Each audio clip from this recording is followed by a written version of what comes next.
زندگی کی ضمانت تیرا نام از کولمبیا احمد لاسٹ پارٹ۔ نیند اس کی آنکھوں سے کوسوں دور تھی۔ علی کی معصوم شرارتیں، اس رگے جاں کا دلکش وجود۔ 11:30 بجنے کو تھے اور وہ بیڈ پر کروٹیں بدلنے پر مجبور تھا۔ اچانک اس کی ذہنی روح بہکی تھی۔ اصل میں جب وہ وضو کر کے آیا تو بیل بجنے پر اس نے جب دروازہ کھولا، ایک لمحے کے لیے وہ ٹھٹکا تھا۔ الجھے بکھرے باز سلوٹ زدہ کپڑے، دوپٹہ ایک کندھے پر جھولتا، زمین پر جھاڑو دے رہا تھا۔ سوجی ہوئی آنکھیں، کپ کپاتے لب، بے رونق چہرہ، اس کا اجڑا روپ زین احمد کو ٹھٹکنے پر مجبور کر گیا تھا۔ یہ کوئی اور نہیں، ہمیشہ نکسک سی رہنے والی نگینہ تھی۔ مریم تو اپنے گھر گئی ہے، وہ خود پر قابو پاتا بولا جب وہ اچانک اس کے سامنے اپنے دونوں ہاتھ جوڑ گئی تھی۔ یہ کیا کر رہی ہیں آپ؟ وہ ہڑبڑاتے ہوئے پیچھے ہوا تھا۔ میں اسی قابل ہوں زین احمد، وہ خود پر ایک نظر ڈالتی بولی۔ میں نے چاہا تھا جب میں خوش نہیں ہوں تو وہ کیوں خوش رہے؟ جب میرے پاس شوہر کا سکھ نہیں ہے تو اس کو زین کیوں چاہے؟ جب میرے پاس اولاد کی خوشی نہیں ہے تو اس کو بھی اولاد کو بوجھ سمجھنا چاہیے نا؟ وہ اس کے چہرے پر نظر جمائے بول رہی تھی، پر زین کو اندازہ تھا وہ اس وقت اپنی خواہشوں کی بہنور میں گھوم رہی تھی۔ اس نے کہا، زین کو میرے بال بہت پسند ہیں، میں نے زبردستی اس کے بال کٹوانے چاہے۔ میں نے سوچا اب زین اس سے لڑے گا۔ دوسرے دن اس نے بتایا کہ زین اس کے بالوں پر فدا ہو گیا ہے۔ زین نے نمکین پانی کا گولا اپنے اندر نگلا تھا۔ میں نے اسے احساس دلانا چاہا، اس کے پاس کام زیادہ ہے، بچہ بھی تنگ کرتا ہوگا۔ اگلے دن اس نے پھر مجھے میری ہار سنائی۔ زین اس کے ساتھ کپڑے دھلواتا ہے، زین ساری رات علی کو لیے پھرتا ہے تاکہ وہ اپنی نیند پوری کر سکے۔ وہ رکی تھی، وہ اپنے ہوش میں نہیں تھی، زین کو اندازہ تھا۔ وہ زین کے منگل بازار کے سستے کپڑوں میں بھی حسین لگتی، چمک جاتی تھی، اور میں مشہور برانڈ کا 5,000 کا کرتا پہن کر بھی اس کے آگے کچھ بھی نہ لگتی۔ وہ اب بڑبڑا رہی تھی۔ زین کے حلال 1,000 میں وہ سکون سے رہتی تھی، میں حرام کے 1,00,000 میں اپنے اندر کی آگ میں جلتی رہتی تھی۔ وہ اب رونے لگی تھی۔ میرے پاس بچہ نہیں تھا، میرے میاں کو بچے زنجیر لگتے ہیں۔ میں نے مریم سے کہا مزید بچے پیدا نہیں کرنا، کیونکہ میرے پاس تو ایک علی بھی نہیں تھا۔ وہ بلی کی چابی والے بندر کو دیکھ رہی تھی۔ اب آ کر آپ جیت گئیں، زین دھیرے سے بولا تھا۔ اس نے چونک کر زین کو دیکھا تھا۔ وہ کل رات اپنے گھر چلی گئی ہے، وہ بے تاثر لہجے میں بولا تھا۔ مجھے معاف کر دو، میں معافی کے لائق بھی نہیں ہوں زین احمد، وہ بہت معصوم ہے۔ مجھے کمینی عورت کی باتوں میں آ گئی، میرا حسد تم دونوں کی خوشیاں برباد کرنے لگا تھا۔ وہ دوبارہ سے ہاتھ جوڑ گئی تھی۔ اللہ کے نزدیک سب سے ناپسندیدہ عمل میاں بیوی میں جدائی کروانا ہے۔ میں نے جیتے جی ہی اپنے لیے دوزخ خرید لی ہے زین، تم اسے منا کر لے آؤ، بہت شفاف دل ہے اس کا، سونے جیسا۔ وہ روتے میں مسکرائی تھی۔ زین احمد کی وفاؤں میں، اس کی محبت میں اگر اتنی طاقت ہوئی تو وہ خود آئے گی۔ وہ مضبوط لہجے میں بول کر مسکرایا تھا۔ اس کی آنکھوں میں مریم کی محبت دیکھ کر نگینہ کی آنکھوں سے بے تحاشا آنسو برسے تھے۔ میں شاید اب زندگی بھر اس کا سامنا نہ کر پاؤں، مجھ میں اتنی ہمت نہیں ہے اس سے کہنا نگینہ بہت بد نصیب اور کمبخت تھی جو تمہارے پاک اور معصوم دل سے کھیل گئی۔ ہو سکے تو اس کم نصیب نگینہ کو اسی دنیا میں معاف کر دینا، قیامت کے دن مجھ سے حساب نہیں مانگنا، نہیں سہ پاؤں گی۔ وہ پھوٹ پھوٹ کر رو دی تھی، اس کی باتوں پر زین کا دل دکھا تھا۔ آپ کہیں جا رہی ہیں کیا؟ وہ دھیرے سے پوچھ رہا تھا۔ کہتا ہے میں نفسیاتی ہوں، اسے حلال کمانے کا کہا تو کہتا ہے میں اسے بددعا دے رہی ہوں، طلاق دے دی ہے اس نے مجھے۔ زین نے کرب سے آنکھیں موندی تھیں اور وہ کچھ بھی کہے بغیر ایک الوداعی نظر گھر پر ڈالتی وہاں سے چلی گئی تھی۔ کون جانے شاید نگینہ اور مریم کا سامنا اسی دنیا میں ہو جاتا۔ سوچتے سوچتے میسج ٹون سے وہ جیسے اچانک ہوش میں آیا تھا۔ اسکرین پر چمکتے نام کو دیکھتے اس کے لب مسکرائے تھے۔ ایک ننھی سی بیوی نہیں سنبھالے گی زین بھائی؟ میسج پڑھ کر پورے دل سے مسکرایا تھا۔ بدگمانی کی دھن چھٹی تو ہر چیز ہی خوبصورت لگنے لگتی ہے۔ وہ ننھی سی جان اچھا خاصا زور لگا گئی ہے مجھ پر، وہ بھی شرارتاً بولا۔ اور اب یہاں جو شرمندگی کا دریائے نیل بہہ رہا ہے اس پر کیسے بند باندھوں؟ اس سوال پر اس کی مسکراہٹ مزید گہری ہوئی تھی۔ اس سیلاب کو بہہ جانے دو، مجھ معصوم کی جان پر احسان ہو جائے گا۔ اس کی بات پر ندا نے بمشکل اپنا قہقہ روک کر اسے دیکھا تھا، پھر خاموشی سے فلیش بند کر کے اس کی تصویر لے کر اسے سینڈ کی تھی۔ زین نے تصویر کو کھول کر زوم کیا تھا۔ وہ کروٹ لیے آنکھیں بند کیے ہوئے لیٹی تھی، آنکھوں سے بے تحاشا آنسو بہہ رہے تھے۔ تصویر کے نیچے لکھا تھا کنٹرول کر سکیں گے دل کو۔ وہ ایک دم تڑپ کر اٹھ بیٹھا تھا۔ میں ابھی آ جاؤں؟ سوال پر بے تابی سے سوال ہی آیا تھا۔ وہ کھلکھلائی تھی۔ مریم نے آنکھیں کھول کے حیرت سے اسے دیکھا تھا۔ ویڈیو یار، فنی ویڈیو دیکھ رہی ہوں، وہ اپنے منہ پر ہاتھ رکھتی بولی تھی۔ ندا نے دکھ سے بہن کی بھیگی آنکھوں کو دیکھا تھا۔ اعلان ہو چکا ہے ہماری شرمندگی کہ وہ مزید 2-3 دن آپ کا سامنا کرنے سے قاصر ہے، اس لیے بیٹھے رہیں اپنے گھر۔ ویسے بھی میری بہن نے مجھے اپنا کارنامہ بتا دیا ہے کہ وہ آپ کے لیے 2-3 دن کا سالن فریز اور آپ کے سارے کپڑے استری کر کے آئی ہے۔ اس کے بعد پر وہ خوشگوار حیرت سے اٹھا تھا۔ فریج کے اوپر کھانے میں سالن بنا ہوا تھا، جبکہ الماری میں اس کے سارے کپڑے ترتیب سے استری ہوئے پڑے تھے۔ زین احمد کی رگوں میں مریم زین کی محبت کا سکون سرایت کر گیا تھا۔ ایک کام کرو گی میرا؟ اچھی بہن ہو نا میری؟ وہ اب اسے مسکا لگاتے بول رہا تھا۔ اوکے، آپ کا کام ہو جائے گا، لیکن ایک شرط ہے میری۔ شاپنگ پر آپ میرے ساتھ چلیں گے؟ مریم کے کپڑے دیکھ دیکھ کر ندا دیوانی ہو جاتی تھی۔ زین کی چوائس مریم ندا دونوں کو ہی پسند تھی۔ Okay, deal done. وہ اب سکون سے سو سکتا تھا۔ اس کی تصویر پر آنکھوں کی جگہ لب رکھتا وہ لیٹا تھا۔ آئی مس یو جانا، وہ بڑبڑاتا ہوا آنکھیں بند کر گیا تھا۔ ارے نیدو، یہ سوٹ، یہ تو وہی ہے میرے فیورٹ برانڈ کا، ابھی کچھ دن پہلے جس کی پک دکھائی تھی تمہیں۔ وہ نہا کر آئی، سامنے زمین پر پھیلا سوٹ دیکھ کر سب کچھ بھولی تھی۔ اس کی آنکھوں میں ستاروں کی چمک دیکھ کر ندا نے اپنی بہن کی خوشیوں کی لاتعداد دعائیں مانگ ڈالی تھی اس سمے۔ ہاں، وہ 2 گھر چھوڑ کر جو نادیہ رہتی ہیں وہ دے کر گئی ہے۔ وہ اس کی شرٹ سے ناپتے بولی۔ لیکن تم میری شرٹ کا ناپ کیوں لے رہی ہو؟ پاگل تو نہیں ہو؟ وہ چمبے سے پوچھ رہی تھی۔ ارے یار، وہ بیوقوف نادیہ، کبھی کبھی تو دل چاہتا ہے اس کو بہت ماروں، پر کیا کروں، ایک تو بڑی ہے، دوسرا پڑھائی ہو گئی ہے نا اب، تو ہاتھ روک لیتی ہوں۔ وہ اس کے چہرے کو دیکھتی بولتے بولتے ہنسی روکتی نیچے دیکھ کر جملہ پورا کر گئی تھی۔ اس کے پرائے ہونے سے میری شرٹ کا کیا تعلق؟ وہ اپنے بالوں سے پانی جھاڑتی بولی تھی۔ بیوقوفی سے تو ہے نا۔ اس کی بات پر مریم نے اسے آنکھیں دکھائی تھی، پھر ایک جھٹکے سے اس کے ہاتھ سے اپنی شرٹ چھینی تھی۔ ارے یار سنو تو، اس کا اور تمہارا ناپ ایک جیسا ہے، ایک جتنا ہی رہا ہے، تمہیں پتہ تو ہے۔ وہ اس کے ہاتھ سے شرٹ لیتی منت سے بولی تھی۔ وہ شادی سے پہلے کی بات تھی، اب میں ایک بچے کی ماں ہوں۔ وہ شیشے کے سامنے کھڑی تھوڑا سا دائیں بائیں ہوتی خود کو دیکھ رہی تھی۔ ماشاءاللہ، اس ایک بچے کی ماں کا کوئی فگر تو دیکھے، آئے ہائے۔ وہ کھڑی ہوتی شیشے میں نظر آتے اس کے متناسب دلکش وجود کو دیکھ کر بولی تھی۔ بکو مت۔ وہ ایک دم جھمپی تھی۔ یار، میں لڑکی ہو کر کہہ رہی ہوں کہ تمہارا فگر، زین بھائی پر کیا قیامت ڈھاتی ہوگی تم۔ وہ تمہارا فگر کہتی ٹپوڑیوں کی طرح اسے گھورتی ایک آنکھ میچ گئی تھی۔ وہ ایک دم سرخ ہوئی تھی۔ اس کے تیور دیکھتی وہ کمرے سے باہر بھاگی تھی۔ 1 منٹ رک جاؤ تم ذرا، بچ جاؤ اب مجھ سے۔ دل کی منتشر دھڑکنوں کو سنبھالتی وہ اس کے پیچھے پیچھے تھی۔ یار ممی، میں سیریس ہوں، وہ نادیہ کی بچی اپنا ناپ نہیں دے کر گئی، اس کو چاہیے بھی ارجنٹ۔ یار پہن کر آ جاؤ پلیز، مجھے فائنل ٹچ دینا ہے۔ وہ اب منتوں پر اتر آئی تھی۔ تم پاگل تو نہیں ہو ندا؟ وہ بدکی تھی، لیکن ندا کے سامنے اس کی چلی تھی بھلا؟ میرے خیال میں یہاں سے ٹائٹ کر دیتی ہوں، اور سلیوز کوارٹر۔ ندا اس کے گرد گھومتی شرٹ کی فٹنگ مختلف انداز سے دیکھ رہی تھی۔ نہیں یار دیکھو، آج کل لوز شرٹس کا فیشن ہے، اور سلیوز کھلی بالکل کرتا سٹائل، اور اس کی ہائٹ بھی تقریباً میرے جتنی ہے نا، تو گھٹنوں تک لمبائی اسٹریٹ ٹراؤزر کے ساتھ زبردست لگے گی۔ وہ شرٹ پہنے شیشے کے سامنے کھڑی ایسے مشورے دے رہی تھی جیسے وہ سوٹ واقعی اسی کا ہو۔ ندا اس کی ہر بات کو غور سے سنتی سر ہلا رہی تھی۔ اور دیکھو گلے پر تم یہ سٹون رکھ لو جو اس کے کیٹالاگ میں اس بندی نے لگوائے ہیں، بالکل ایسے ہی۔ ہانی کی منتیں کرو، لا دے گا سٹونز۔ وہ تصویر میں چھائی ماڈل اس کے سامنے لاتی بولی۔ ندا واپس سلائی مشین کی طرف آئی تھی۔ نیچے بیٹھ کر اس نے بلا ردہ اوپر نگاہ اٹھائی تھی۔ وہ شیشے میں کھڑی اپنے تن پر سجے سوٹ کو غور سے دیکھ رہی تھی۔ بلا شبہ وہ سلی سفید رنگ کی شرٹ جو اس کے گلابی رنگ کو مزید نکھارتی اسے حسن بخش رہی تھی۔ میں اب چینج کر لیتی ہوں، میں بھی بالکل پاگل ہوں، تمہاری باتوں میں آ جاتی ہوں۔ اپنے عکس سے نگاہ چراتی ہوئے بے ساختہ بولتی واش روم میں گھسی تھی ندا دل سے مسکرائی تھی۔ سحری میں اس نے ابھی سالن گرم کیا ہی تھا کہ بیل بجی تھی۔ بھائی یہ پرانٹھے؟ سلیمان جمائیاں لیتا بولا تھا، لیکن یار میں چاول بنا رہا تھا۔ وہ چاول اس کے سامنے لاتا بولا۔ بھائی اماں نے بولا ہے زین کو بولنا سحری میں پرانٹھے اور افطاری کی فکر نہ کرے، اس کا مطلب تھا وہ خالہ کو اپنے سالن بنانے کا کہہ گئی تھی۔ وہ مسکرایا تھا، اور اب دوپہر کے 3 بجے وہ آفس سے اٹھ ہی رہا تھا جب دعا کی کال آئی تھی۔ وہ دعا کے دیے موبائل میں اپنی سم ڈال چکا تھا، کہیں عادل حیات کو برا نہ لگ جائے۔ وہ اسے اور مریم کو افطاری پر بلا رہی تھی۔ اس کے بتانے پر دعا نے منہ بنایا تھا۔ اسے مریم سے زیادہ اپنے بھتیجے کو دیکھنے کا شوق تھا۔ اس کی بے تابی پر وہ ہنسا تھا، پھر اس سے عید کا وعدہ کرتا وہ مشکل اپنی جان چھڑائی تھی۔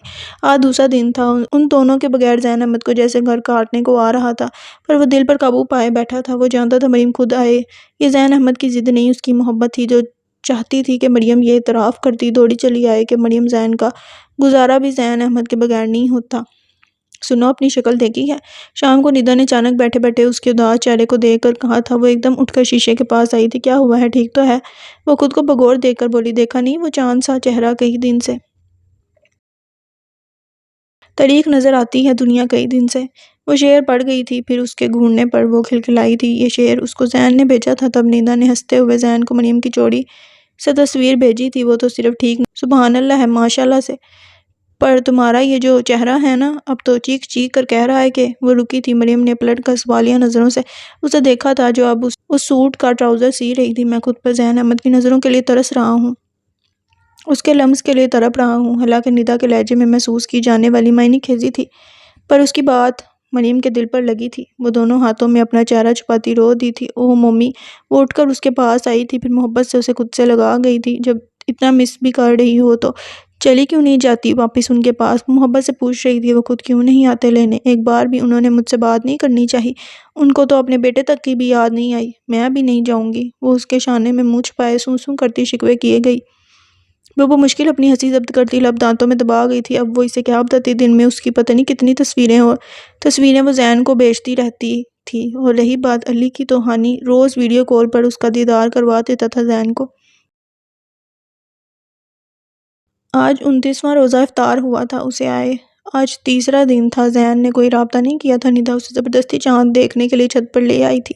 ایک تو وہ سچے دن تھے جب ہم عام لوگوں کو بھی چاند دکھ جاتا تھا۔ اب تو یار مفتی منیب انکل کو چاند صاحب تنگ کر جاتے ہیں، ہم کیا چیز ہیں؟ فرحان کے کہنے پر وہ دونوں ہی ہنسی تھیں۔ ندا نے اس کا اداس روپ اپنے موبائل کے کیمرہ میں مقید کیا تھا۔ مریم نے آنکھیں دکھائی تھی۔ چلو نیچے، ہمارے نصیب میں ٹی وی والا چاند ہی ہے۔ فرحان کے کہنے پر وہ نیچے اترے تھے۔ وہ سلیمان اور ریحان کے ساتھ مسجد کے باہر کھڑا باتیں کر رہا تھا جب چاند نکلنے کا شور اٹھا۔ وہ سب ایک دوسرے کے گلے لگتے ایک دوسرے کو مبارکباد دے رہے تھے۔ اس کے موبائل کے میسج ٹون بجی تھی۔ اس نے فوراً سے میسج کھولا تھا، پر سر پر دوپٹہ لیے وہ اداس آنکھوں سے مسکرا رہی تھی۔ پیلے دوپٹے کے حالے میں اس کا اداس چہرہ زین کے دل کو مزید بے ایمان کر گیا تھا۔ اسے جب پہلی بار غور سے دیکھا تب بھی وہ پیلے لباس میں ہی تھی، جبکہ تصویر کے نیچے لکھا تھا آپ کا چاند اداس ہے۔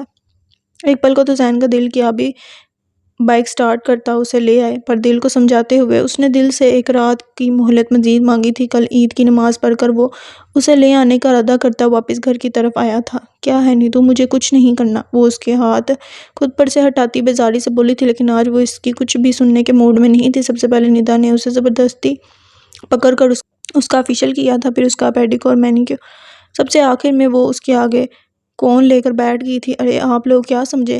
ندا اس کو مہندی لگائے گی؟ جی نہیں، آپ لوگ غلط سمجھے ہیں۔ ہر فن مولا ندا اگر سلائی کڑھائی کوکنگ میک اپ کرنے میں ماہر تھی تو مہندی لگانے میں زیرو تھی، اور وہ یہ ایک کام زبردست کرتی تھی۔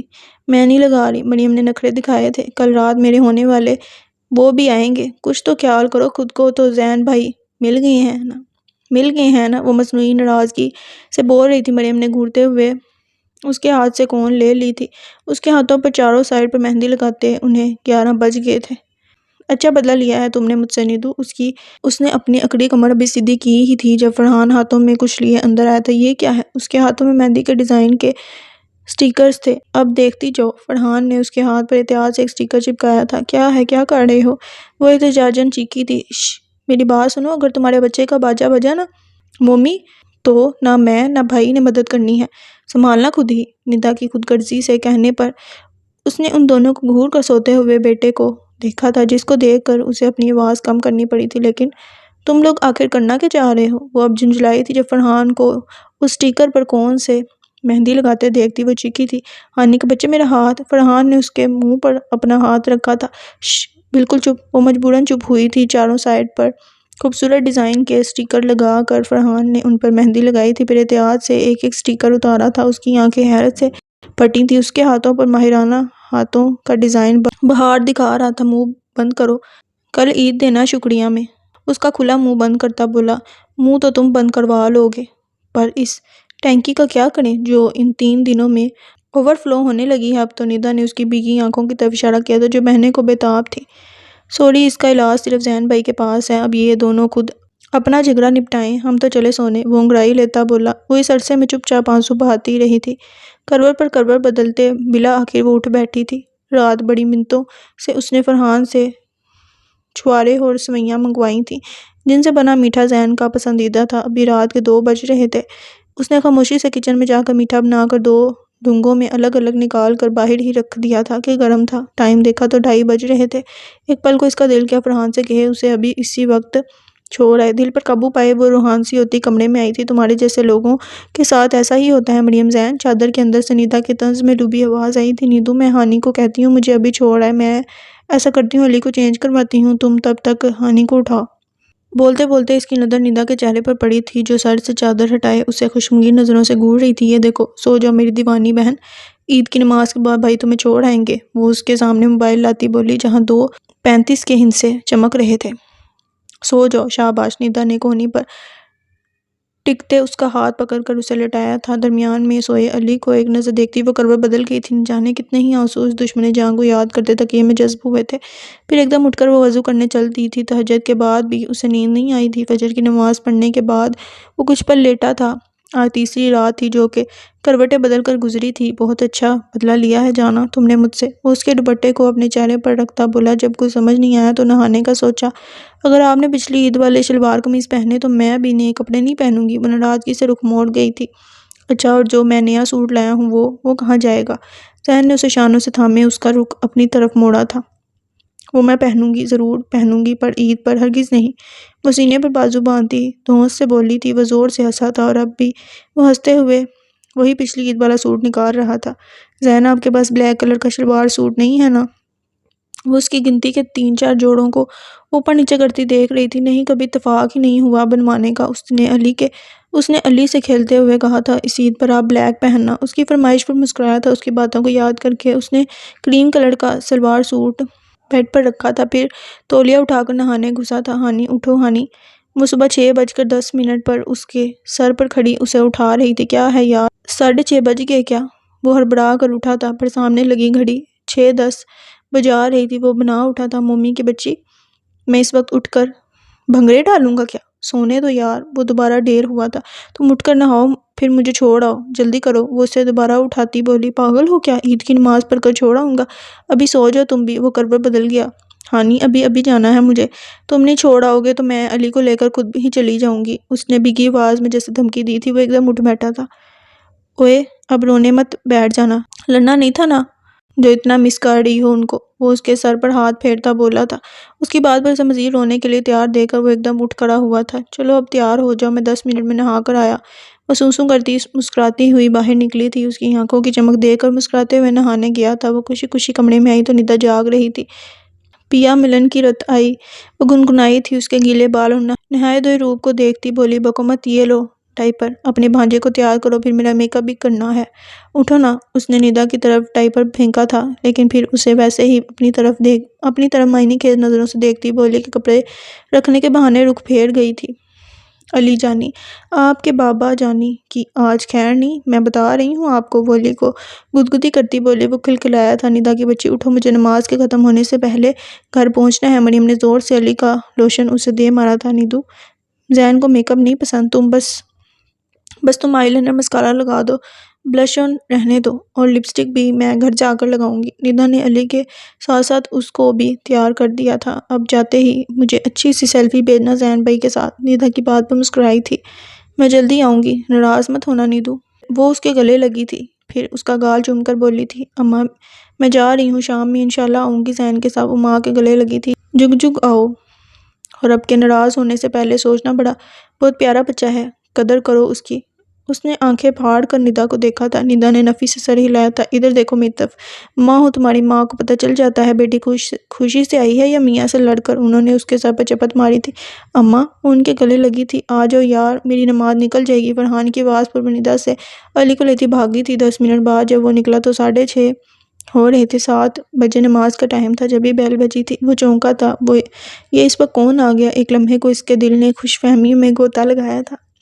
متواتر بجتی بیل پر وہ تولیے میں ہی باہر بھاگا تھا۔ کون ہے بھائی؟ اس نے جھنجھلاتے ہوئے دروازہ کھولا تھا، پر خود دروازے کے اوٹ ہوا تھا۔ زین بھائی، بھابھی کو لے آئے آپ، میری دوڑیں لگوا دی ہیں انہوں نے ان 3-4 دنوں میں۔ سلیمان اس سے زیادہ جھنجھلایا ہوا تھا۔ 3 دنوں سے وہ بیچارہ کبھی سحری کے ٹائم آدھا سویا آدھا جاگا اس کے لیے پرانٹھے لا رہا تھا تو کبھی روزے کی حالت سے بے ہوش ہوتا افطاری۔ سلیمان اسے بتا چکا تھا ہر سحری اور افطاری سے پہلے وہ اسے قریباً 10 فون کر دیتی تھی، دے آئے پوچھنے کے لیے۔ اب کیا کہہ دیا تمہاری بھابی نے، آج تو کوئی سحری نہیں کرنی؟ وہ اب سامنے آیا تھا۔ سلیمان نے سر سے پیر تک اسے دیکھا جو بڑی شان سے نہایا ہوا صرف تولی میں ملبوس تھا۔ واؤ بھائی کیا ٹائمنگ ہے بھابی کی بھی، اپنی بھابی کو بتاؤ بھائی نہا چکی ہیں، چلو جاؤ شاباش۔ وہ بولتا دروازہ بند کرنے لگا تھا۔ ارے رکیں کیا کر رہی ہیں، وہ یہ تو پکڑیں، جس کام کے لیے آیا تھا وہ بھول گیا، آپ نے مجھے اپنی باڈی میں لگا دیا۔ وہ اس کے مضبوط شانے پر ہاتھ رکھتا بولا۔ زین نے اپنی مسکراہٹ روکی تھی۔ ہو گیا، اب جاؤ مجھے کپڑے پہننے دو، عید کی نماز پڑھنی ہے۔ وہ پھر سے دروازہ بند کرتا بولا۔ اب کہ سلیمان ناراض ہوا تھا، یہ لیں پکڑنے جا رہا ہوں میں۔ وہ اس کے ہاتھ میں ایک شوپر پکڑاتا مڑا تھا۔ اوئے رکو، یہ کیا ہے؟ وہ ایک نظر شوپر کو دیکھ کر پوچھ رہا تھا۔ اوف، یہ میاں بیوی کے سرپرائزز میں مجھ معصوم کی جان پھنس گئی، اس نے دہائی دی۔ اب کہ زین نے اس کی گردن پر ہاتھ رکھا تھا۔ اچھا سن لیں، اب رمضان سے پہلے بھابی نے ریحان بھائی سے کہا تھا کہ آپ کے لیے عید کا سلوار سوٹ بنانا ہے۔ ان کے بوتیک کا سب سے بیسٹ ڈیزائن آپ کا ناپ تو ریحان بھائی کے پاس پہلے سے ہی ہوتا ہے، اور بھائی نے کہا ہے معذرت کام زیادہ تھا اس لیے دیر ہوگی۔ وہ اس کے چوڑے شانوں پر ہاتھ پھیرتا بولتا گیا تھا، پھر بے ساختہ اپنی شرٹ سے جھانکتے پتلے بازو پر ہاتھ پھیر کر منہ بنایا تھا۔ اس کی حرکت پر زین بے ساختہ ہنسا تھا۔ اچھا پیسے بتاؤ کتنے ہوئے؟ وہ شاپر کے اندر دیکھتا بولا۔ پیسے وہ دے چکی ہیں، بھائی لے نہیں رہے تھے، بڑی مشکل سے اس دھمکی پر منایا کہ ورنہ وہ کسی اور سے سلوائیں گی اور بھائی بھی اس شرط پر مانے کہ آدھے پیسے لیں گے۔ وہ اب اپنے ہاتھ کی کونی موڑ کر اپنے مسل چیک کرنے لگا تھا۔ اچھا ٹھیک ہے، چلو جلدی سے تیار ہو جاؤ، نیچے ملتے ہیں پھر۔ وہ اس بات میں سر ہلا کر مڑا تھا لیکن پھر اچانک پلٹا۔ کیا ہوا؟ وہ دروازہ بند کرتے کرتے رکا تھا۔ بھائی آپ کی باڈی، وہ ایک آنکھ میچ کر انگوٹھا دکھاتا نیچے بھاگا تھا۔ اس نے کہکا لگاتے دروازہ بند کیا تھا۔ اچھا تو میری پیاری بیوی نے آخر کار اپنی مرضی کر ہی لی۔ اس نے اس کے سامنے نئے ڈیزائن کا خوبصورت سا بلیک کرتا شلوار پڑا تھا، ہونٹوں پر بڑی خوبصورت مسکان سجائے وہ الماری کی طرف بڑھا تھا۔ ترتیب سے رکھی بنیانوں میں سے اس نے ایک بلیک بنیان نکال لی تھی۔ فرحان اسے چھوڑ کر چلا گیا تو اس نے دروازہ کھولا تو فضا میں اس کی خوشبو مہک رہی تھی۔ اس نے گہرا سانس لیا، اس مہک کو اپنے اندر لیا تھا۔ دروازہ بند کرتے ہوئے مڑی تھی جب سامنے نظر پڑتے ہی وہ چونکی تھی۔ سامنے جانا پہچانا شوپر رکھا تھا، یہ تو ندو کے پاس تھا۔ اس نے علی کو صوفے پر بٹھایا، پھر خود بھی اس کے پاس بیٹھ کر اس نے شوپر اٹھا کر ایک ایک کر کے ساری چیزیں باہر نکالی۔ اس نے اپنے دونوں ہاتھ اپنے ہونٹوں پر رکھے تو اس کی آنکھیں یکلک بھیگی تھیں۔ زین آپ اس دنیا کے سب سے اچھے شوہر ہیں، وہ زیر لب بولی تھی۔ کتنے ہی آنسو اس کے رخساروں کو بوسہ دیتے نیچے گرتے چلے گئے تھے۔ اس کے سامنے وہی سوٹ تھا جو ندا نے نادیہ کا کہہ کر اسے ٹرائی کروایا تھا۔ ندا کے ماہرانہ ہاتھوں سے سلا وہ شفون کا پورا سفید لباس تھا۔ گلے اور آستین پر نازک سا سلور اور گولڈن کام کیا ہوا تھا۔ کرتا سٹائل شرٹ جس کے گلے میں اس نے خود گولڈن اور سلور نگ لگوائے تھے۔ سفید سٹریٹ ٹراؤزر جس کے پانچوں پر ویسے ہی نگ لگے ہوئے تھے۔ اس نے جلدی سے کپڑے اٹھائے تھے۔ میرے پاس صرف 10 منٹ ہیں۔ ایک بازو پر کپڑے دوسرے پر علی کو اٹھائے وہ کمرے میں بھاگی تھی۔ عید مبارک نماز پڑھ کر سب ایک دوسرے سے عید ملنے لگے تھے۔ یار چلو گھر شیر خورمہ بنایا ہے، رابعہ نے ریحان نے اسے اپنے گھر آنے کو کہا۔ معذرت ریحان بھائی، مجھے ابھی مریم کو لینے جانا ہے، خالہ سے بولیں گا شام کو آؤں گا اسے لے کر۔ وہ سہولت سے منع کرتا اوپر سیڑھیاں چڑھ گیا تھا۔ سچ تو یہ تھا کہ اس کا دل اداسی میں گرا ہوا تھا۔ اسے جیسے یقین تھا کہ وہ آئے گی۔ وہ بجھے دل سے دروازہ کھول کر اندر آیا تھا لیکن کمرے میں آتی آوازیں زین احمد کو اپنے اندر زندگی کی لہر دوڑتی محسوس ہوئی تھی۔ ماما کا بیٹا ہے، علی احمد ہوں۔ علی کے کہنے پر اس نے سیلفی لی تھی۔ وہ کمرے کے دروازے پر آ رکا تھا۔ مریم کی اس کی طرف پشت تھی، وہ علی کو گود میں اٹھائے اسی سیمسنگ کے موبائل سے سیلفیز لے رہی تھی۔ وہ اطمینان دروازے سے ٹیک لگائے سینے پر بازو باندھے دونوں کو دیکھ رہا تھا۔ اس کا لفظ جگر علی احمد بالکل اسی کے جیسے بلیک شلوار قمیض، پیروں میں ننھے سے مردانہ کھسے پہنے ننھا گڈا لگ رہا تھا۔ وہ مسکرایا تھا۔ اب زین کا سارا دھیان اس پر تھا۔ سفید کرتا سٹریٹ ٹراؤزر، لمبے سیدھے سلکی بال پشت پر کھلے ہوئے تھے۔ سامنے ہی بیڈ پر اس کا دوپٹہ پھیلا پڑا تھا جس پر چھوٹے چھوٹے سلور اور گولڈن نگ تھے۔ وہ ابھی تک اس کا چہرہ دیکھ نہیں پایا تھا۔ آپ کے پاپا کب آئیں گے؟ بتابی سے بیٹے سے پوچھتی اسے بیڈ پر بٹھایا تھا۔ وہ اب جیسے خود پر ضبط نہ کر پایا تھا، پیچھے سے آتی اس کی آواز پر وہ ساکت ہوئی تھی۔ جانے کب تک تیری تصویر نگاہوں میں رہی ہوگی رات تیرے عکس کو تکتے تکتے، میں نے پھر تیرے تصور کے کسی لمحے میں تیری تصویر پر لب رکھ دیے آہستہ سے۔ زین نے جیسے اسے باور کروایا تھا کہ یہ 3 دن اس کے لیے آسان نہیں تھے۔ اس کی آنکھیں پانیوں سے بھری تھیں۔ علی نے باپ کو دیکھ کر خوشی سے چیختے ہوئے اپنی ننھی باہیں اٹھائی تھیں۔ وہ جذبات سے مغلوب ہو کر اس کی طرف بڑھا تھا۔ اس نے علی کو گود میں اٹھایا تھا۔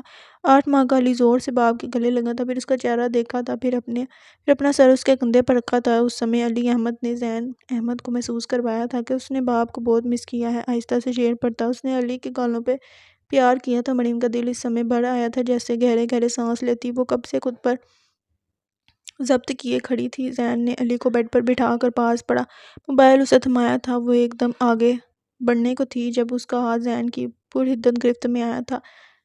ہے عید کا دن آج تو لگ جاؤ گلے سے، جاتے ہو کہاں جان میرے آ کر مقابل۔ دھیما آنچ دیتا لہجہ مریم زین کے ضبط کے سارے بندھن جیسے ٹوٹے تھے۔ وہ ٹوٹی ہوئی ڈھال کی طرح اس کے سینے سے لگی سسک اٹھی تھی۔ زین نے کسی قیمتی متاع کی طرح اسے اپنے مہربان باہوں میں سمیٹا تھا۔ یہ شادی کے بعد پہلی بار تھا کہ ان کے درمیان 3 دن کی جدائی آئی تھی، وہ بھی فون پر بھی بات کیے بغیر۔ وہ بے تحاشا رو دی تھی جبکہ وہ بھی خود کو روک نہ پایا تھا۔ اپنے ہونٹوں سے اس کی آنکھوں اور گالوں پر بہہ جانے والے آنسو چن رہا تھا۔ دونوں کے درمیان خاموشی اور آنکھوں سے بہتے آنسو بیان کر رہے تھے کہ دونوں نے ایک دوسرے کو شدت سے یاد کیا تھا۔ بس میری جان، زین نے اس کی پیشانی چومتے اسے خود میں سمویا تھا۔ میں بہت بوڑھی زین، میں بہت بوڑھی ہوں، آئی ایم سوری، وہ سسکیاں لیتی بول رہی تھی۔ نہیں میری جان، اس کے بالوں پر لب رکھتے زین نے بے اختیار اس کی پشت سہلائی تھی۔ میں تم پر، اپنی مومی پر ہاتھ اٹھانے لگا تھا۔ میں ایسا کیسے کر سکتا ہوں مومی؟ میں بہت ڈر گیا تھا اس لمحے۔ میں ڈر گیا تھا کہ تم کوئی ایسا جملہ نہ بول دو کہ وہ رب تم سے ناراض ہو جائے۔ وہ اسے خود سے الگ کرتا اس کا چہرہ دونوں ہاتھوں میں تھامے بھیگے لہجے میں بول رہا تھا، میری غلطی تھی، نیدو نیدو کہہ رہی تھی، اگر وہ آپ کی جگہ ہوتی وہ مجھے مار چکی ہوتی اس سے پہلے کہ وہ جملہ پورا کرتی۔ زین نے اس کے ہونٹوں پر ہاتھ رکھا تھا۔ جس جگہ کو میں نرمی سے چھوتا ہوں وہاں نہ میں خود کبھی ہلکے سے بھی مارنے کی ہمت کر سکتا ہوں، نہ ہی کبھی کسی کو اجازت دے سکتا ہوں۔ وہ بول کر باری باری اس کے گال چوم رہا تھا۔ کسی خیال کے تحت اس کی آنکھیں پھر بھر آئی تھیں۔ وہ میرے ساتھ ایسا کیسے کر سکتی ہیں؟ زین بھیگی آنکھوں سے زین کی آنکھوں میں دیکھتی سسکیوں کے درمیان پوچھ رہی تھی۔ کیا نہیں تھا اس کی آنکھوں میں اس سمے؟ اپنے مان کے ٹوٹنے کا درد، اپنی سادگی کا مذاق بنائے جانے کی تکلیف۔ زین نے اسے خود میں بھینچا تھا۔ معاف کر دو مومی ان کو۔ بعض لوگ اپنی تکلیف کا مداوع دوسروں سے انتقام لے کر کرتے ہیں، اور اس کی پشت سہلا رہا تھا۔ وہ اس کے سینے سے لگی ہولے ہولے لرز رہی تھی۔ یقین کرو وہ تم سے زیادہ تکلیف میں ہے۔ میں ان سے اب دوبارہ کبھی ملنا نہیں چاہوں گی۔ اس کے سینے پر ہی سر رکھے اس نے نفی میں سر ہلایا تھا۔ وہ چلی گئی ہیں یہاں سے۔ زین نے اپنے ہاتھوں سے اس کے بکھرے بال سنوارے، سرگوشی کی تھی۔ ایک لمحے کو وہ ساکت ہوئی تھی۔ بھول جاؤ سب مومی، وہ اب آہستہ آہستہ اس کو سمجھا رہا تھا۔ وہ اس بات میں سر ہلاتی اسے الگ ہو کر اپنی آنکھیں صاف کر رہی تھی۔ عید نہیں ملو گی؟ زین نے اپنے دونوں باہیں پھیلائی تھیں۔ مریم نے اسے گھورا تھا جیسے کہنا چاہ رہی ہو اب تک کیا تھا؟ ارے یار، وہ تو شکوے شکایتوں کا دور تھا۔ اب تو عید ملو یار، ترس گیا ہوں میں۔ وہ ہنوز باہیں پھیلا کر خرا معصومیت سے کہہ رہا تھا۔ مریم کے چہرے پر سودہ مسکراہٹ نمودار ہوئی تھی۔ وہ دھیرے سے اس کی باہوں میں سمائی تھی۔ زین نے طمانینت سے اسے خود میں بھینچا تھا۔ تبھی علی احمد صاحب کو نظر آیا تھا کہ اس کا باپ اس کی ماں کو اپنے قبضے میں کیے ہوئے ہے۔ وہ اس پہ عادت چلایا تھا، یہ اچھا تم نے ننھا فوجی رکھا ہے میرے خلاف، ابھی تو میں نے تمہیں عیدی بھی نہیں دی تھی۔ وہ منہ بناتے ہوئے کہتا اسے چھوڑ گیا تھا۔ وہ شرمیلی سی ہنسی ہنس دی تھی۔ زین نے آگے بڑھ کر علی کو گود میں اٹھایا تھا۔ اور یہ کب کیا محترمہ آپ نے؟ وہ علی اور اپنے کپڑے دیکھتا اس سے پوچھ رہا تھا۔ جیسے آپ نے کیا، وہ خود پر نظر ڈالتی شرارت سے بولی۔ اور آپ کے پاس پیسے کہاں سے آئے؟ وہ مصنوعی سختی سے پوچھ رہی تھی۔ کیوں، آپ کیا سمجھتے ہیں میرا شوہر مجھے پیسے نہیں دیتا؟ اس نے کمر پر دونوں ہاتھ رکھے اسے گھورا تھا۔ کیا پتا؟ علی کا گال چوم کر اس نے کندھے اچکائے تھے۔ میں اپنے شوہر کے بارے میں ایک لفظ نہیں سنوں گی، وہ انگلی اٹھا کر بولی تھی۔ وہ ہنسا تھا۔ وہ جو ہر مہینے مجھے پاکٹ منی دیتے ہیں، میں نے خالہ کے پاس کمیٹی ڈالی تھی 5000 کی۔ اس کی بات پر وہ ایک دم سنجیدہ ہوا تھا۔ ممی وہ تمہارے پیسے تھے؟ زین نے آگے بڑھ کر اسے اپنے بائیں حصار میں لیا تھا۔ دائیں طرف علی تھا۔ جی، تبھی خود پر ہی خرچ کیے ہیں۔ وہ سر کو اوپر اٹھا کر اس کی آنکھوں میں دیکھتی دھونس سے بولی تھی۔ زین نے ہنستے ہوئے اسے خود سے لگایا تھا۔ ویسے تمہارا میاں کسی کام کا نہیں ہے۔ وہ اپنے کندھے پر ٹکے اس کے سر کو دیکھتا بولا، آپ سے تو اچھے ہی ہیں، میں اتنے دن آپ سے دور رہی، ایک فون تک نہیں کیا۔ وہ اچانک بولتے بولتے رو دی تھی۔ ارے مومی، وہ بکلایا تھا، نہ مجھے منانے آئی، یہ محبت تھی آپ کی؟ میں آج بھی نہ آتی، آپ بھی بیٹھے رہتے۔ اب کی بار وہ اس کا سار دھوتی روتے ہوئے خفگی سے بولی تھی۔ ایسے ہی نہیں آتا، میں ابھی تمہیں لینے ہی آ رہا تھا۔ میں کیسے رہا اتنے دن، کوئی میرے دل سے پوچھے، میں اتنے دن جان بوجھ کر نہیں آیا، میرے دل نے کہا تم خود آؤ گی، اور دیکھ لو میری محبت کی کچی ڈور سے سرکار بندھے آئے ہیں۔ وہ اسے اپنی طرف کھینچ کر بولا تھا اب چلو منہ دھو کر آؤ تاکہ میری عیدی بھی ہو، ویسے بھی تم نے میری چاند رات خراب کی ہے، اس کا جواب بھی لوں گا۔ وہ اس کے کان میں سرگوشی کرتا بولا۔ مریم کے دل نے شور مچایا تھا جب علی نے اس کے سر پر ہاتھ رکھے اسے باپ سے دور کرنے کی کوشش کی تھی۔ وہ جو پہلے ہی بھاگنے کو پرتور رہی تھی ایک دم پیچھے ہٹی تھی۔ میرا جیلس شہزادہ، ذہن نے اس کا گال چوما تھا۔ وہ فریش ہو کر اب ڈریسنگ ٹیبل کے سامنے کھڑی ہیئر سٹائل بنا رہی تھی۔ وہ بیڈ پر لیٹا تھا اور علی اس کے سینے پر بیٹھا اس کے موبائل سے کھیل رہا تھا۔ ذہن کی نظریں اسی کا طواف کر رہی تھی۔ سائیڈ کی مانگ نکال کر اس نے آگے کے بالوں کو موڑ کر دائیں بائیں پنس لگا کر باقی کے بال پشت پر چھوڑے تھے۔ تبھی وہ علی کو بیڈ پر بٹھاتا اس کے پاس آیا تھا۔ مریم نے بظاہر شیشے میں نظر آتے اس کے عکس کو کن اکھیوں سے دیکھا تھا، لیکن وہ اپنے کام میں ہی مصروف رہی تھی۔ جھک کر جیولری باکس نکال کر اس نے کانوں اور ہاتھوں میں پہننے کے لیے میچنگ کچھ نکالنا چاہا تھا۔ اس کے پاس بہت سارے رنگوں کی کانچ کی چوڑیاں، چھوٹے چھوٹے ٹاپس، ایئر رنگز، جھمکے تھے جو وہ ندا کے ساتھ جا کر اتوار بازار سے لیتی رہتی تھی۔ وہ اس کے پیچھے جا کھڑا ہوا تھا۔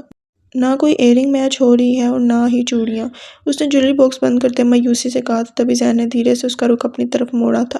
اس سے پہلے کہ وہ کچھ سمجھتی اس نے نرمی سے اس کے کھلے بالوں کو کان کے پیچھے ریسا تھا، پھر اس کے کانوں میں باری باری درمیانی سائز کی بہت ہی خوبصورت گولڈن جھمکے جس پر چھوٹے چھوٹے سفید نگ جگمگا رہے تھے ڈالے تھے۔ خوشی اور حیرت کے ملے جلے اثرات کے زیر اثر اس کی زبان گنگ ہوئی تھی۔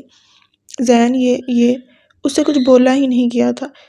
اب وہ اس کی کلائی تھامے گولڈن اور سلور امتزاج کا نازک نفیس سا بریسلٹ اس کی کلائی کی زینت بنا رہا تھا۔ اس نے بھیگی آنکھوں سے ذہن کو دیکھا تھا۔ یہ گولڈ نہیں ہے مومی، وہ بریسلٹ کا ہک لگاتا بولا۔ وہ ساری چیزیں بھلے ہی گولڈ کی نہیں تھی، لیکن وہ خوبصورت سی آرٹیفیشل جیولری خود اپنی قیمت بھی بتا رہی تھی کہ انہیں کسی اچھی جگہ سے خریدا گیا ہے۔ یہ بہت خوبصورت ہے، وہ فرتے مسرت سے کہتی شیشے میں اپنے جھمکے دیکھنے لگی تھی۔ میں سچ بتا رہی ہوں، یہ بہت پیارے ہیں، گولڈ سے بھی اچھے، گولڈ سے بھی زیادہ۔ وہ دوبارہ سے اس کا رخ اپنی طرف موڑ کر اب جیب سے کانچ کی سلور اور گولڈن چوڑیاں نکال کر احتیاط سے اس کے دوسرے ہاتھ میں پہنا رہا تھا۔ بھیگی آنکھوں سے اسے دیکھ رہی تھی۔ یہ ساری چیزیں بہت خوبصورت ہیں، وہ اپنی دونوں کلائیاں آگے کرتی خوشی سے بول رہی تھی۔ اس کے چہرے سے پھوٹتی روشنی ذہن احمد کو بے خود کر رہی تھی۔ ہاں، پر تم سے زیادہ نہیں، اس نے بھاری سرگوشی نما آواز میں کہتے اس کے دونوں کلائیاں تھام کر اس کی آئنی ہاتھوں کی خوشبو کو اپنی سانسوں میں اتارا تھا۔ مریم نے سر اٹھایا تھا، اب وہ اس کی ہتھیلیاں چوم رہا تھا۔ مریم نے پلکیں جھکائی تھیں۔ مریم، جذبات سے بھرپور لہجہ، اس نے بڑی مشکلوں سے اپنی پلکیں اٹھا کر اس کی آنکھوں میں دیکھنے کی کوشش کی تھی۔ آئی مس یو۔ ذہن کی آنکھوں کے تاثرات ہمیشہ کی طرح اس کی دھڑکنیں منتشر کر گئے تھے۔ تبھی پیچھے سے اس کے بیٹے کی چیخ کی آواز پر ٹرانس ٹوٹا تھا۔ یار، اس کو کیسے پتہ چل جاتا ہے؟ وہ بد مزہ ہوتا اس سے دور ہوا تھا۔ مریم اپنے دونوں ہاتھ ہونٹوں پر رکھتی کھلکھلائی تھی۔ دیکھو کیسی عید میری، اس عید پر تو میٹھا بھی نہیں ہے۔ ذہن نے ہاتھوں کو اونچا کر کے علی کو اپنے سر کے اوپر کر کے مصنوعی اداسی سے کہا۔ ایسا ہو سکتا ہے بھلا کیا؟ وہ مسکراتے ہوئے کمرے سے باہر نکلی تھی۔ 1-2 منٹ میں واپس آئی تو ہاتھ میں چھوٹی سی پیالی تھی۔ وہ خوبصورتی سے مسکرایا تھا۔ آپ کو پتہ ہے، ہانی سے چھوارے، سوئیاں اور دودھ منگوایا تھا، پھر رات 2 بجے اٹھ کر بنایا ہے۔ وہ بیڈ پر بیٹھا تو وہ بھی اس کے پاس جا کر بیٹھی تھی۔ اس کی بات پر وہ مسکرایا تھا۔ آپ کو ایسا نہ لگے کہ ہمارے گھر میں اس بار میٹھا نہیں بنا، اس لیے اپنے پیسوں سے منگوایا تھا سب۔ اس کے اپنے پیسے کہنے پر وہ خوش ہوا تھا۔ اچھا، اب چکھیں نا کیسا بنا ہے۔ اس کے کپڑے خراب ہونے کے خیال سے وہ پیالی اس کے منہ کے پاس لے گئی، پھر چمچ بھر کر اس کو کھلانا چاہا تھا۔ ذہن نے نفی میں سر ہلاتے اس کا چمچ والا ہاتھ تھاما تھا۔ پہلے میں یہ تو کنفرم کر لوں کہ اس کا ٹیسٹ میٹھا ہے یا نہیں۔ پھر اس کے ہاتھ سے اسی کے منہ میں چمچ ڈال گیا تھا۔ اڑے، پھر آپ کو کیسے پتہ چلے گا کہ میٹھا ہے یا نہیں؟ وہ گھبراتے ہوئے منہ میں ہونے کے باعث بمشکل بولی تھی۔ رکو، اب چکھنے دو۔ وہ شرارت سے اس کی جانب جھکا تھا۔ پرفیکٹ، وہ اسی شرارت سے بولا تھا۔ ذہن، اڑے حواسوں کے ساتھ وہ اتنا ہی بول پائی تھی۔ وہ شرارت سے ہنسا تھا اور اب آرام سے اس کے ہاتھ سے پیالی لے کر کھانے لگا تھا۔ وہ ایک دم اس کے پاس سے اٹھنے کو تھی جب اس نے ہاتھ سے تھام کر روکا۔ سنو، تیار ہو جاؤ، تھوڑی دیر تک چلنا ہے ہاتھ فیملی۔ دعا نے ان 3 دنوں میں میری ناک میں دم کر دیا ہے۔ وہ مزے سے میٹھے سے انصاف کر رہا تھا۔ زین کے پاس بیٹھا علی جو کب سے موبائل سے کھیل رہا تھا، اس کی آستینیں تھامی تھی کھلانے کے لیے۔ اس کو مت کھلائیے گا، آپ نے اس کے کپڑے خراب کر دینے ہیں۔ وہ علی کو وہیں سے اپنی گود میں لیتی بولی۔ زین نے ہاتھ روک کر اسے گھورنا چاہا پر وہ متوجہ نہیں تھی۔ اور ہاں، میں نے دعا کے لیے بھی میٹھا بنایا ہے۔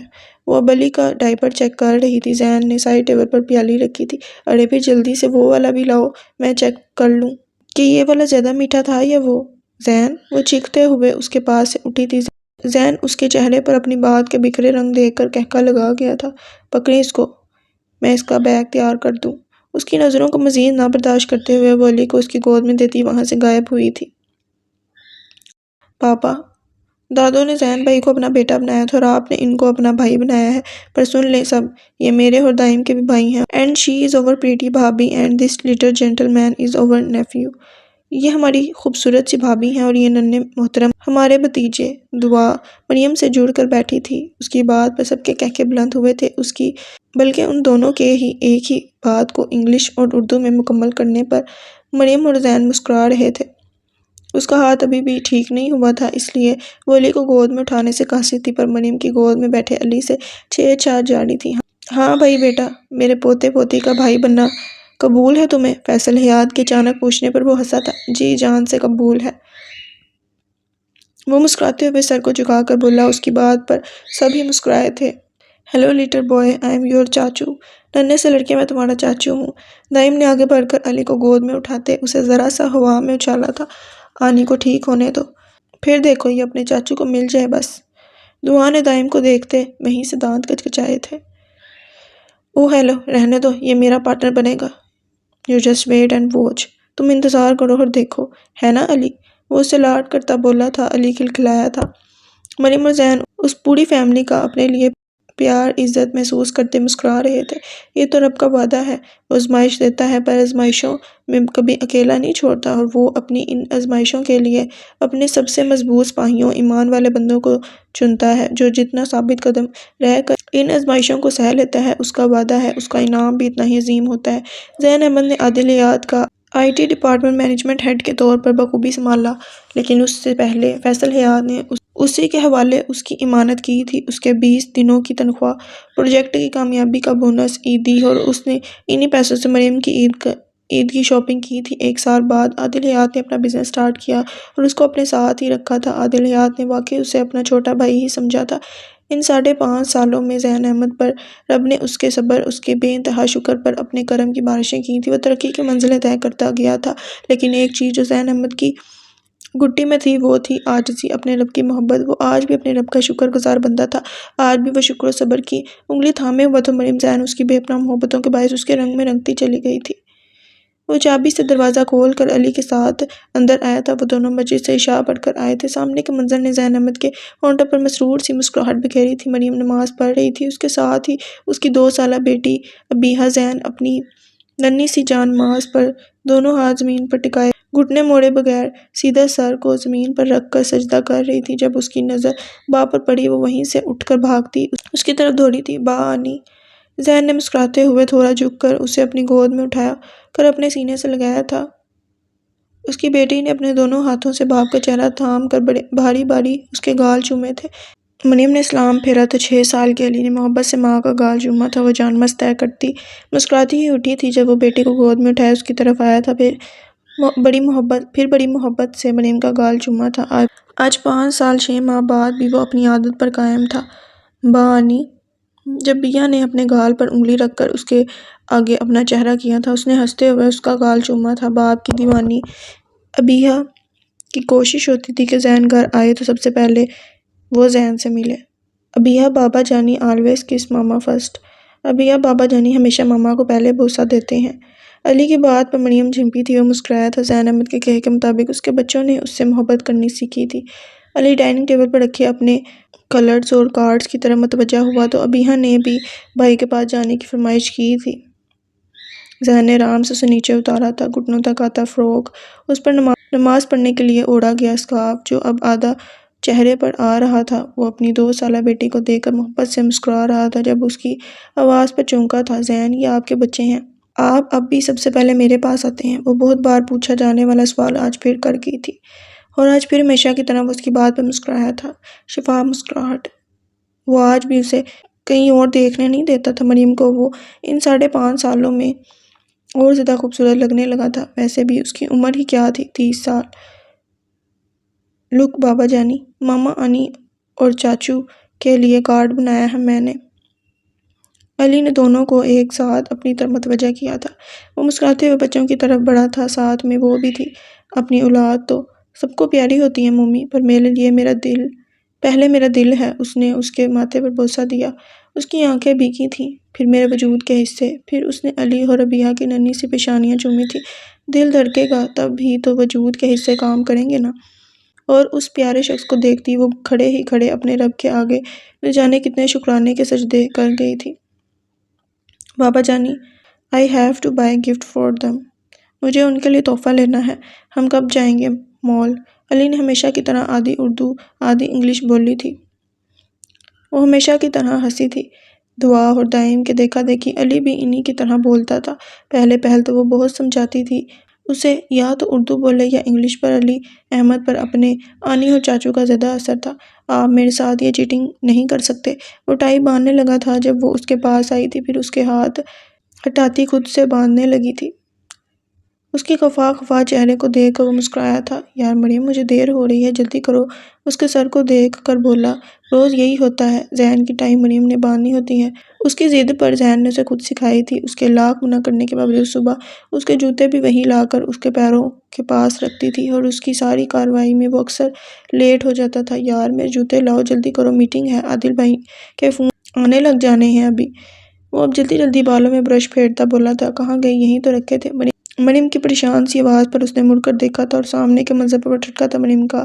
پہلے تو منہ کھلا تھا، پر پھر بے ساختہ آئی مسکراہٹ کو روکنے کے لیے وہ دونوں ہاتھ ہونٹوں پر رکھ گئی تھی۔ ابیہ زین اس کا جوتا سینے سے لگائے اس کی طرف بڑھ رہی تھی۔ ایک جوتا وہ راستے میں گرا آئی تھی۔ وہ ایک دم آگے بڑھا تھا۔ نہیں میرا بچہ، بیٹیاں باپ کے جوتے نہیں اٹھاتی۔ اس نے ابیہ کے ہاتھ سے جوتا نیچے پھینکا تھا، پھر اسے اپنے سینے سے لگایا تھا۔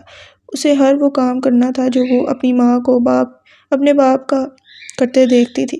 6 مہینے کی عمر سے ہی وہ اپنے باپ کی دیوانی تھی۔ مریم بہت غلط بات ہے، اس نے مصنوعی خفگی سے اسے گھوڑا تھا۔ ارے اس میں میری کیا غلطی؟ ماں کی طرح بیٹی بھی باپ کی دیوانی ہے تو؟ وہ ابیہ کے لیے وہی الفاظ دہراتی تھی جو وہ علی کے لیے دہراتا تھا، اور ہمیشہ کی طرح وہ ہنس دیا تھا۔ اچھا اب میں چلتا ہوں، انشاءاللہ شام میں جلدی آؤں گا، پھر مال چلیں گے ان دونوں کا گفٹ لینے۔ وہ والیٹ اور موبائل جیب میں رکھتا بولا، پھر گاڑی کی چابی ہاتھ میں لی تھی، اس کا گال چوما، ساتھ میں اس کی گود میں چڑھی ابیہ کا گال چوما، پر ہمیشہ کی طرح ابیہ نے اس کا چہرہ اپنے ننھے ہاتھوں میں تھام کر اس کے دونوں گال چومے تھے۔ کچھ سیکھو میری بیٹی سے، پیار کا جواب کیسے دیتے ہیں، وہ شکایتی انداز میں کہہ کر سوئے ہوئے علی کو پیار کرتا باہر نکلا تھا۔ اس نے ہنس کر حسبِ عادت اس پر آیت الکرسی کا اصرار کر کے اسے رخصت کیا تھا۔ علی کو اپنی آنی اور چاچو کے لیے گفٹ لینے تھے، جس کے لیے وہ ہمیشہ کی طرح اپنی بڑی ماما عادل حیات کی بیوی سے مشورہ لے چکا تھا۔ اس وقت وہ مال میں موجود تھے۔ پاپا پرفیوم لینا ہے چاچو کے لیے، اینڈ شرٹ فور آنی، اور آنی کے لیے کرتی۔ وہ زین کا ہاتھ کھینچتے پرفیوم شاپ کی طرف بڑھا۔ وہ ابیہ کا ہاتھ تھامے ان کے پیچھے تھی۔ ماما با آنی۔ ابیہ اس کا ہاتھ چھوڑتی زین کی طرف بھاگی تھی۔ زین اسے دیکھیں، وہ زور سے بولی تھی۔ زین نے پیچھے مڑ کر ابیہ کو گود میں اٹھایا تھا، تبھی مریم کو کسی نے پکارا تھا، مریم! آواز پر وہ مڑی تھی۔ کوئی عبایا اور نقاب میں ملبوس خاتون اس کے سامنے آ کھڑی ہوئی تھی۔ سوری، میں نے آپ کو پہچانا نہیں، وہ الجھن بھرے انداز میں کہہ رہی تھی۔ جب اس خاتون کی اگلی حرکت پر وہ گھبرائی تھی، وہ اس کے سامنے اپنے دونوں ہاتھ جوڑ گئی تھی۔ ارے یہ کیا کر رہی ہیں آپ؟ وہ 2 قدم پیچھے ہٹی تھی۔ میں اسی قابل ہوں مریم، آج دنیا کے سامنے تم سے معافی مانگ رہی ہوں، کہنے کے ساتھ ہی اس نے اپنے چہرے سے نقاب ہٹایا تھا۔ اس آنسوں سے بھرے چہرے پر نظر پڑتے ہی وہ حق تک رہ گئی تھی۔ تمہارا سکون میرے اندر کی آگ کو بھڑکا دیتا تھا۔ جب میں خوش نہیں تھی تو تمہیں بھی تو خوش نہیں ہونا چاہیے تھا نا؟ جب میرا شوہر مجھے خوش نہیں رکھتا تو تم سے وہ محبت کیسے کر سکتا تھا؟ جبکہ اس کی جیب بھی خالی تھی، تمہیں تو اس سے لڑنا چاہیے تھا نا؟ روز وہ اب زاروں قطار رو رہی تھی۔ وہ ساکت سی کھڑی رہی تھی۔ میری کوئی چال کامیاب نہ ہو سکی، میں نے تمہارے خلاف جب کوئی چال چلی، زین کے لیے تمہاری محبت کو اور بڑھتا ہوا پایا۔ تم پر اللہ کا خاص کرم تھا، تم پر اللہ کا خاص کرم ہے۔ مریم، اس نے تمہیں زین کو سونپا، وہ بہت پیارا انسان ہے، خود پر قابو پاتے۔ وہ اب سر کو جھکا گئی تھی۔ مجھے معاف کر دو، اللہ کا واسطہ، میں 5.5 سالوں سے سوئی نہیں ہوں مریم، تمہیں زین کی محبت کا واسطہ۔ وہ دوبارہ اس کے سامنے ہاتھ جوڑ گئی تھی۔ وہ جب ایک دم ہوش میں آئی تھی، اس نے ایک قدم آگے بڑھ کر اس کے جڑے ہاتھوں کو اپنے ہاتھوں میں تھاما تھا۔ میرے دل میں آپ کے لیے کوئی میل نہیں ہے، زین کے کہنے پر میں اسی وقت آپ کو معاف کر چکی تھی، پر ہاں میرے دل کو تھوڑی سی تکلیف ہوئی تھی اب کہ اس کی آواز بھیگی تھی۔ وہ چپ ہوئی تھی۔ تمہارے اس معصوم دل نے مجھے اتنے سال بے چین رکھا ہے، وہ مریم کا چہرہ دیکھتی بولی، جو آج بھی اتنا ہی معصوم پر نور تھا۔ تبھی ایک 2-2.5 سالہ بچہ بھاگتا آیا تھا۔ ماما، نگینہ نے اسے گود میں اٹھایا تھا۔ یہ آپ کا؟ وہ حیرت سے بچے کو دیکھتی جملہ مکمل نہیں کر پائی تھی۔ اس نے اس بات میں سر ہلایا تھا۔ 2 بچے ہیں میرے، وہ میرا بڑا بیٹا 3.5 سال کا ہے، وہ سامنے اشارہ کرتی بولی، جہاں ایک بچہ ایک آدمی کا ہاتھ پکڑے کچھ لینے کی ضد کر رہا تھا، اور ساتھ میں ایک 14-15 سالہ بچی کھڑی تھی، اور ساتھ میں میرا شوہر علیم حسین اور میری بیٹی۔ وہ اس آدمی پر نگاہیں جمائے بولی، آپ کے ہسبینڈ تو ناصر؟ وہ چپ ہوئی تھی۔ نگینہ نے گہرا سانس لیا۔ تمہیں زین نے کچھ نہیں بتایا؟ مریم نے زین کے نام پر الجھن سے نفی میں سر ہلایا تھا۔ اس دن زین سے ملاقات نہ ہوئی ہوتی تو شاید میں کسی غلط ہاتھوں میں چلی گئی ہوتی۔ اگر زین مجھ سے میری کمظرفی کا بدلہ لیتا تو شاید نہیں، یقیناً آج میں تمہارے سامنے اپنی جنت کے ساتھ کھڑی نہ ہوتی، وہ نرم لہجے میں بولتی۔ قریب رکھی کرسی پر بیٹھی تھی تو مریم بھی اس کے ساتھ بیٹھ گئی تھی۔